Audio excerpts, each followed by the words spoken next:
Welcome back to Secret Weapons. My name is Mark Johnston. If this is your first time here, this is a YouTube channel where we do gear demos and reviews, as well as studio tips and tricks for leveling up your writing, playing, and production from the perspective of a guitar player working out of a studio. If that's the kind of thing that would appeal to you, please hit that subscribe button and stick around for future videos. And today, we are taking a look at the Benson The Amp by Milkman Sound. Okay, I do promise we're just kind of going off of what it says at the top of the amplifier. Benson The Amp by Milkman Sound. And this does make good sense because this is very much a Benson amp in the format of Milkman's The Amp series. They have the Amp 50, the Amp 100, and the Amp Stereo. And this is a line from Milkman that has been pretty killer over the last several years. And the fact that Tim Marcus over at Milkman has kind of collaborated with Chris and the Benson crew to develop a Benson flavor of this format is really cool. For the uninitiated, this is basically a super portable, borderline pedalboard friendly real amplifier. It has a 12AX7 tube in the preamp, a solid state power amp. On the back you have an input, a instrument level pedal out, a XLR balanced out for direct recording, a speaker out that will run at 4, 8, or 16 ohms. You have your IEC power, and this thing has a kind of full suite of controls on the face.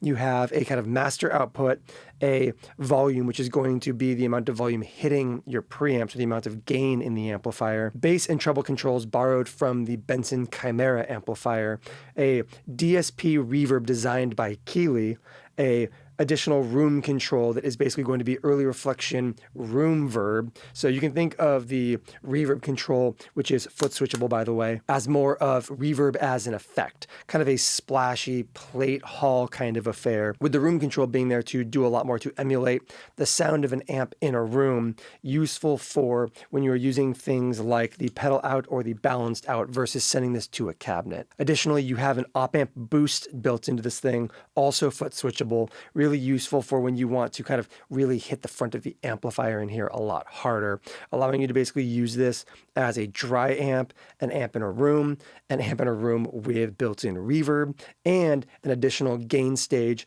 allowing you to kind of use this as something as a very rudimentary all-in-one if that's what you're looking for. And what's really cool about the amp format from Milkman is these do not require an external load. So you can use this with the pedal output, with the balanced output. You can run it to a cabinet, but you don't have to. This thing is great for direct in recording with that balanced output XLR. This thing is great for using even midline in a pedal board because you can run the pedal out to your stereo wet effects. This thing's also great for just home practice. You have a headphone jack on the front and you can use that to do silent playing and practicing and rehearsing in the home. And in fact, I actually had to bring this into my studio just to make this video because the Benson The Amp has been my home amplifier for the past several weeks since it arrived. I have like a small upstairs nook kind of recording area, mostly just for mixing and practicing and that kind of thing. And this has been the amplifier that I've had kept up there because it just sounds good. This thing's got pretty great headroom for single coils and gets a little bit more gritty and a little bit more kind of old school rock and roll a lot faster with humbuckers. As you heard on that intro, a lot of our Telecaster parts sparkle and are clean. And that was actually with volume set reasonably high, with the boost engaged but set subtly. Meanwhile, and we'll show this later in the video, you can put something like a Les Paul through this and get a lot of grit out of it without any additional gain staging. On that intro song and across a lot of our sound samples in this video, we're going to showcase this amplifier in a variety of different kind of recording configurations. For all the clean Telecaster parts in that intro track, we are using the balanced output with the cab sim turned on, using basically this as our all-in-one amp and cabinet and microphone, recording directly into Pro Tools. For some of those other guitar parts, some of the more lead guitar focused sections, we bypassed the cab sim in this amplifier and basically recorded just the preamp tone, allowing us to record just that preamp tone directly into Pro Tools, where we then loaded up speaker simulation using the Neural DSP Morgan Amps suite, which can be handy if you're recording with this and you just want a little bit more control and flexibility in post over what cabinets and what microphones and mic distances and all that stuff versus the kind of built-in single IR in this thing. And then lastly, during our sound samples, we're going to do most of them as we run through the kind of core features and everything using that XLR output with the cab sim built in, engaged. But at the end, we will then also take the Benson, the amp, and run that speaker out to the Alnico G12 Gold in my Benson Monarch Reverb combo, basically bypassing the Monarch amp itself and just using it as a cabinet. But we'll throw a ribbon mic in front of that cabinet and use this as a proper amplifier, pushing air here in the studio. I've covered a couple of these Milkman the Amp style amps here on the channel. I covered the Amp 100 a couple of years ago.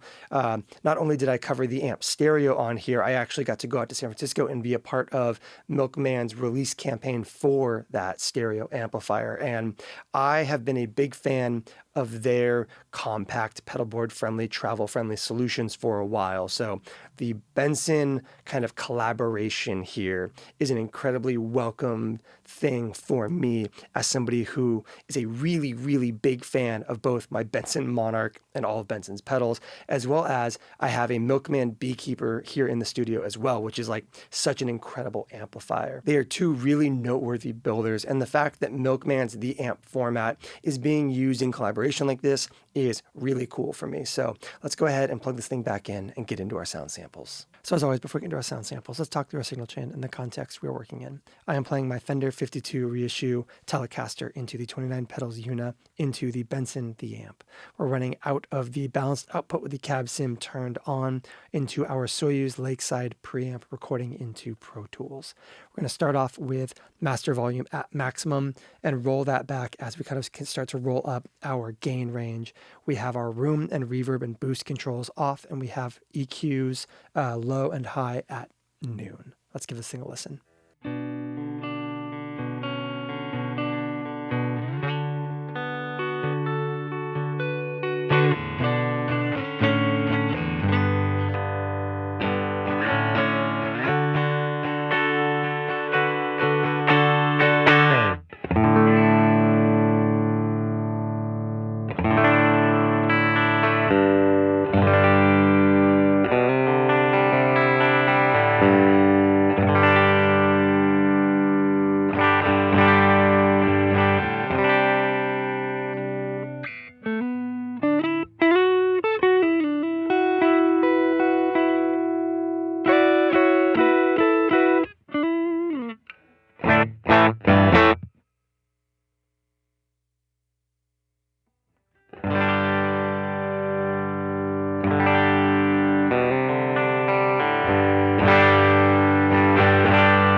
So let's go ahead and roll our gain range back to somewhere in the kind of high middle section, giving us a little bit more kind of headroom and tonal balance. And let's start to kind of play with our low and high controls to give ourselves a little bit more character and curvature out of this amp sound, because while we're getting something very usable here, it is also a kind of like flat EQ set going to a solid state cab sim, which with everything at noon isn't the most inspiring sound in the world. So let's start to go ahead and kind of like juice that.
Okay, before we get to our foot switches, let's go ahead and start to run this room control up in the middle here. The reverb is obviously going to be more of reverb as an effect as designed by Keeley, but that room is supposed to be more of emulating the sound of this amp in a space versus this amp with a reverb.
That feels like a good representation of those early reflections, a nice balance.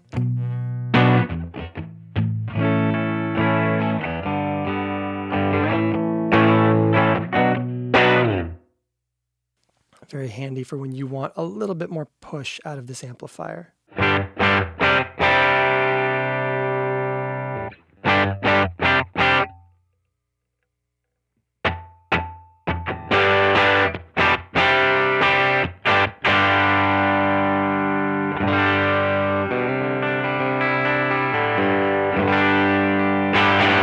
Okay, so with just a hair of that, let's go ahead and take a listen to the actual Keeley designed reverb in this thing. We'll take that verb, the room verb out while we kind of like run this in, and then we'll play with some balancing acts between the two.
Just full verb on both.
when you roll those EQs back a little bit, those two reverbs get really beautifully dreamy in a way that I really like. They can get a little bit splashy, which is also sometimes what you want, but there's some really great washed out sounds when you have a mellow EQ set going.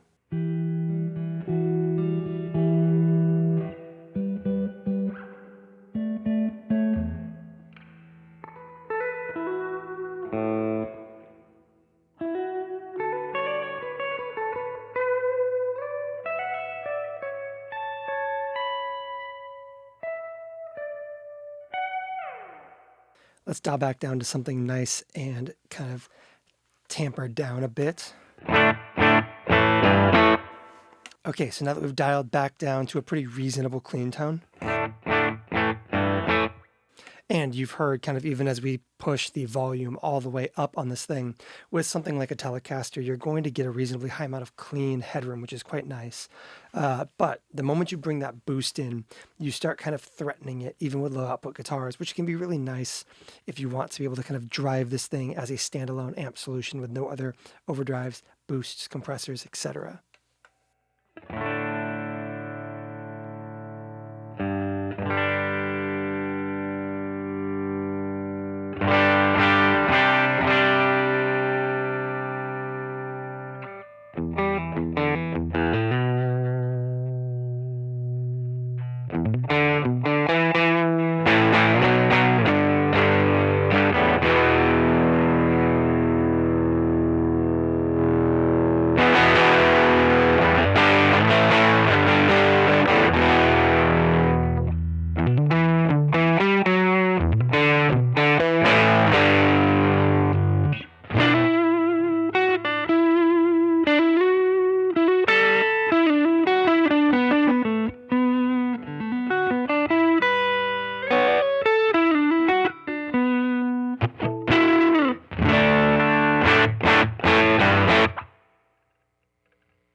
Okay, now let's give a listen to this amplifier as a quote-unquote real amplifier. You, of course, have a speaker out and a solid-state power amp built into this. So not only can you use the cab sim and the XLR jack to record silently and direct, but you can also take a speaker out to run 4, 8, or 16 ohms out to drive a cabinet and a speaker. And for these sound samples, we are running into the cabinet of my Benson Monarch Plus. We're not using the Monarch itself. We are just running directly into the speaker I have loaded into this cabinet, which is a Alnico Gold G12. We're mic'd up on the front of the cabinet with a Warm Audio Fentone ribbon microphone, still running into the Soyuz Lakeside analog preamp.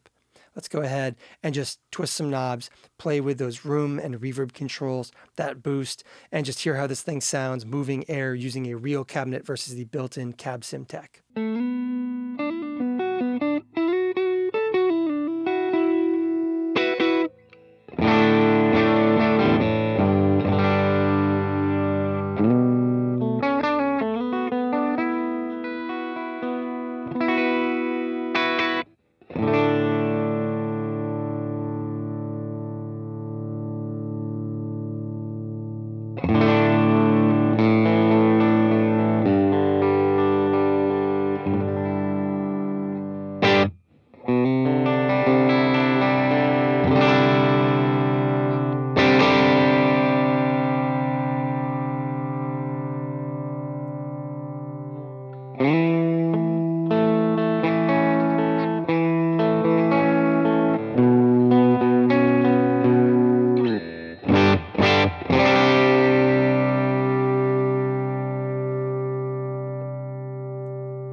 And let's go ahead and switch over to my Gibson Les Paul for a couple sound samples here just to hear how the gain range and EQ responds to humbuckers instead.